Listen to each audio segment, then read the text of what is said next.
મહેસાણા એલસીબીએ ખેરાલુ શીત કેન્દ્ર હાઈવે પાસે વોચ ગોઠવીને કારમાંથી 84 લીટર દેશી દારૂ ઝડપી પાડ્યો છે। પોલીસે 16,800નો દારૂ, મોબાઈલ અને સેન્ટ્રો કાર સહિત કુલ રૂપિયા 71,800નો મુદ્દામાલ જપ્ત કર્યો છે। આ કાર્યવાહી દરમિયાન કાર ચાલક પ્રવીણજી ઠાકોર રહે વિસનગર પકડાઈ ગયો હતો, જ્યારે કારમાં સવાર અન્ય 3 શખ્સો ભાગી છૂટ્યા હતા। એલસીબીએ પકડાયેલા ચાલક, ભાગી છૂટેલા 3 ઈસમો અને દારૂ મંગાવનાર મહિલા સહિત કુલ 5 લોકો સામે ખેરાલુ પોલીસ સ્ટેશનમાં ગુનો નોંધી વધુ તપાસ હાથ ધરી છે। મહેસાણા અર્બન કોઓપરેટિવ બેંક સાથે રૂપિયા 10.88 કરોડની મસમોટી છેતરપિંડીનો કિસ્સો પ્રકાશમાં આવ્યો છે।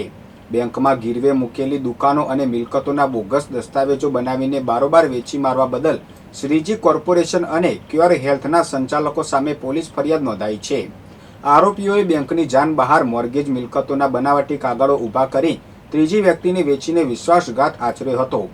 બેંક અધિકારીની ફરિયાદના આધારે રાજેશકુમાર અને હેતલબેન પટેલ સહિત 3 શખ્સો સામે નામજોગ ગુનો દાખલ કરાયો છે। હાલ પોલીસે આર્થિક ગુના નિવારણ શાખાની મદદથી વધુ તપાસ હાથ ધરી છે। વાવ-થરા જિલ્લામાં ગેરકાયદેસર પ્રવૃત્તિઓ અને દારૂની હેરાફેરી ડામવા શરૂ કરાયેલા ઓપરેશન સુદર્શન હેઠળ ભાભર પોલીસે મોટી કાર્યવાહી કરી છે।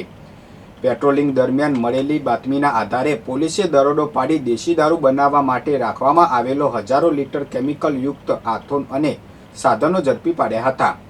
માનવ સ્વાસ્થ્ય માટે જોખમી એવા આ આથાનો પોલીસે સ્થળ પર જ નાશ કર્યો હતો। પોલીસે પ્રોહિબિશન એક્ટ હેઠળ ગુનો નોંધી દારૂની ભઠ્ઠી ચલાવનાર આરોપીઓની શોધખોળ હાથ ધરી છે। આ કાર્યવાહીથી સમગ્ર વિસ્તારના બુટલેગરોમાં ફફડાટ વ્યાપી ગયો છે। હવામાન વિભાગ દ્વારા 31 જુલાઈએ ગુજરાતના 8 જિલ્લાઓમાં અત્યંત ભારે વરસાદનું રેડ એલર્ટ જાહેર કરવામાં આવ્યું છે। આ આગાહીને પગલે રાહત કમિશનરની અધ્યક્ષતામાં વેધર વોચ ગ્રુપની બેઠક યોજાઈ હતી, જેમાં આપત્તિ વ્યવસ્થાપન અને નાગરિકોની સુરક્ષાની તૈયારીઓની સમીક્ષા કરવામાં આવી હતી। કમિશનરે તમામ સંબંધિત વિભાગોને પોતાની ટીમ અને સાધનો તૈયાર રાખી તાત્કાલિક એક્શન મોડમાં રહેવા કડક સૂચના આપી છે। બનાસકાંઠાના ચાંગા ગામે ચાંદીપુરા વાયરસના કારણે 3 વર્ષીય માસૂમ બાળકનું ધારપુર મેડિકલ કોલેજમાં સારવાર દરમિયાન મોત નીપજ્યું છે। બાળકના નિધનથી પંથકમાં અરેરાટી વ્યાપી ગઈ છે। ઘટનાને પગલે આરોગ્ય વિભાગ હરકતમાં આવ્યું છે અને ચાંગા ગામમાં દવાનો છંટકાવ, સર્વેલન્સ અને સાવચેતીના પગલાં તેજ કરી દેવામાં આવ્યા છે।